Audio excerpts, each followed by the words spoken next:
This is Akashvani. In the program Spotlight, now we bring you a discussion on Union Cabinet decisions. The participants are K.G. Suresh, political analyst, and Rajesh Lake, anchor. On December 6, 2024, the Indian Cabinet made several critical decisions aimed at enhancing the country's education infrastructure and urban connectivity. To discuss this, it's my pleasure to have in the studios K.G. Suresh, political analyst. A warm welcome. Thank you. Addressing the nation from the ramparts of the Red Fort on the 78th Independence Day, Prime Minister Modi said, "We want to build such an education system in India that youngsters do not need to go abroad to study." So you think Cabinet, given the approval to open 85 new Kendriya Vidyalayas, is that not building a base to fulfill the Prime Minister's dream? Absolutely. I believe that because of late we have been hearing a lot of arguments that a lot of emphasis is being given on higher educational institutions like IITs, IIMs, and that is being done at the cost of school education. Decision very clearly shows that the government's priorities are in the right place. So this, in a way, whether it is the Kendriya Vidyalaya or Navodaya Vidyalaya, the focus on these two institutions very clearly shows that the government is not just interested in numbers, but also in quality. So Kendriya Vidyalaya and Navodaya Vidyalayas both represent quality education. So I think that the very fact that 85 new Kendriya Vidyalayas, they are going to cater to a large number of students. And remember, 13 of these Kendriya Vidyalayas are going to come up in Jammu and Kashmir, where the government is putting a lot of emphasis. And not just that, the outlay is 5,872 crores. And out of this, please remember that they are looking at about 82,560 students. That's what the number of students whose requirements will be taken care of by these new institutions. And not just that, over 5,800 regular posts would be created. So this is not just about student excellence, but also about employment generation.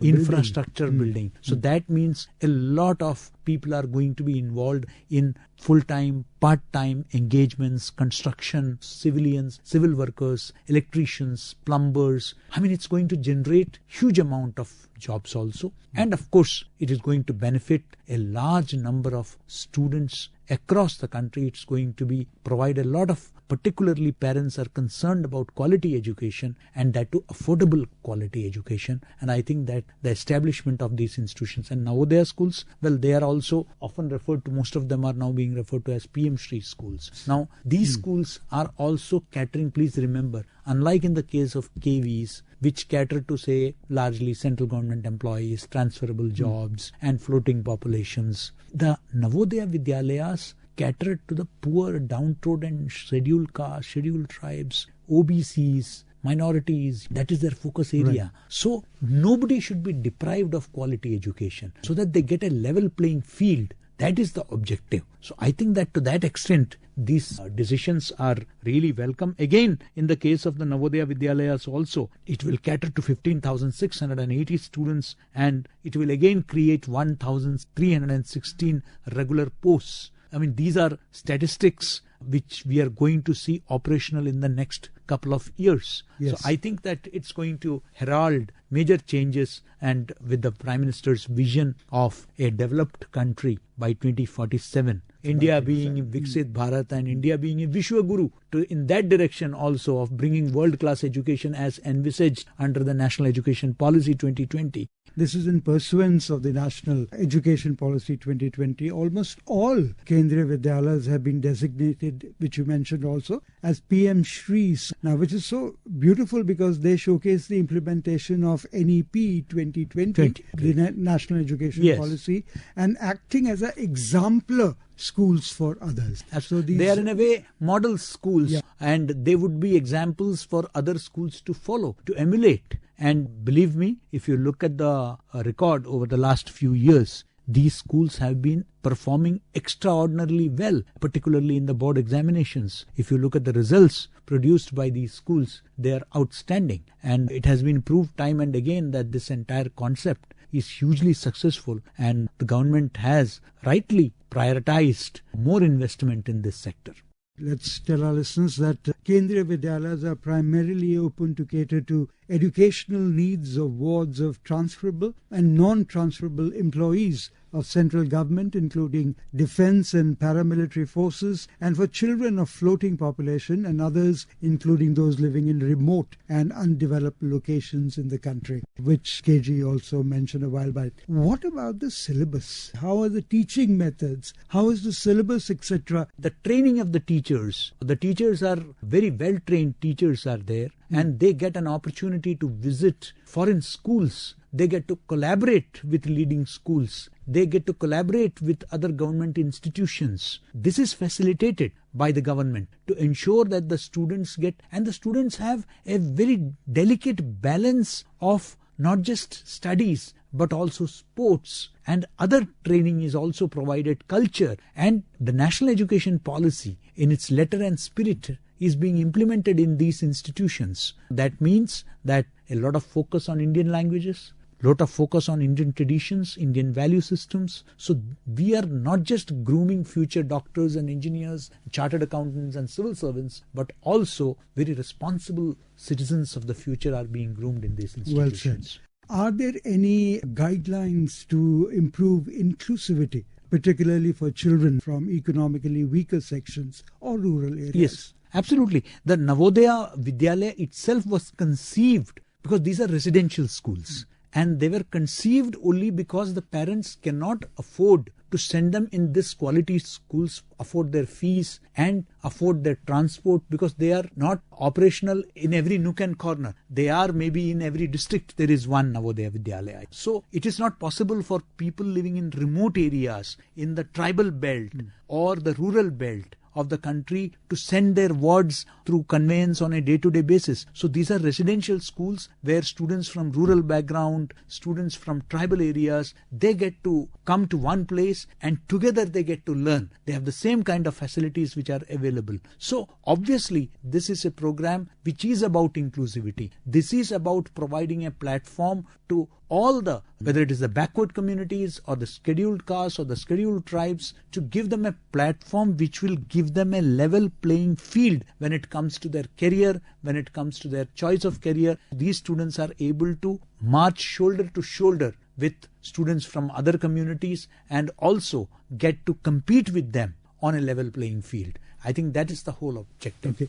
We talked about job creation, KG, a while back. And how is the government going to address the staffing needs for these duly approved schools, which are going to be in remote areas? Absolutely. I think that the government is certainly, you see, these days, there are so many takers for government jobs. And are very highly qualified people who are available and who also are committed to work in the rural areas, in the remote areas. So I believe there won't be a dearth of manpower for the government. What is required is the kind of training that they ought to be given. The training is going to make all the difference, and the government is not going to leave them just like that. You have a lot of government schemes like the PM Kaushal Vikas Yojana, Startup India, Stand Up India, the incubation labs, the Atal Tinkering Labs. The whole idea is to promote research, to incentivize quality education, and these schools have no dearth of funds. They are supported like anything by the central government, and that will take care of quality recruitment, and it will also ensure that whether it is vocationalization or promoting entrepreneurship. We are not just looking at job generation, skill development, wherein the students tomorrow turn out to be entrepreneurs, not just job seekers, but rather job providers. That is the whole idea. We also talked about building the infrastructure. So is there any provision in the new decision? Apart from the financial provision, are there timelines defined? Timelines have been defined. Within next 4 years, these are supposed to come. That means that 2029 is the target that the government has. I think that they will complete all the projects and deliver it on time. Simultaneously, the Cabinet's decision to expand metro connectivity, including the Rithala-Kundli metro corridor under the Delhi Metro Phase 4, marks a significant step in improving urban mobility. Would you show some light on that? I would like to state that not just urban mobility.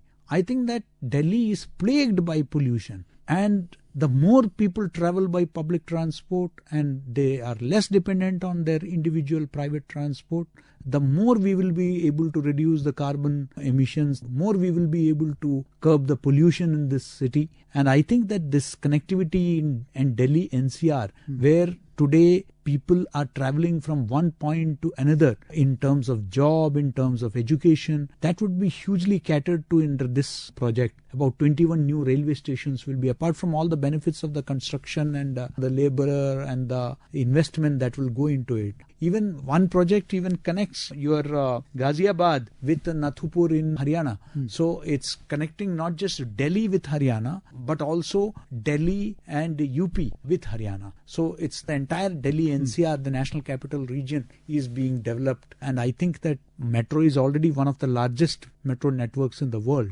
And with this new addition, expansion, and I think that it's going to, and it is one of the most vibrant, one of the most disciplined, which has an on-time performance, which has been able to maintain that for over the last so many decades, is something that is remarkable. And this is a joint venture between Delhi government and central government. I'm certain, KG, that they will ensure a seamless integration of this new corridor with the existing metro routes. Yes. Having said that, could you provide some details on the budget allocation for this project and the expected timelines for completion? Again, it is 4 years. And phase 4, as it is called, which is Rithala, Narela, Nathupur, Kundli. This envisages about 26.463 kilometers, and there is a cost which is 6,230 crores that has been earmarked for this, and it's to be on a 50-50 ratio between the Delhi Metro and it's a SPV, Special Purpose Vehicle of the Government of India, and the NCT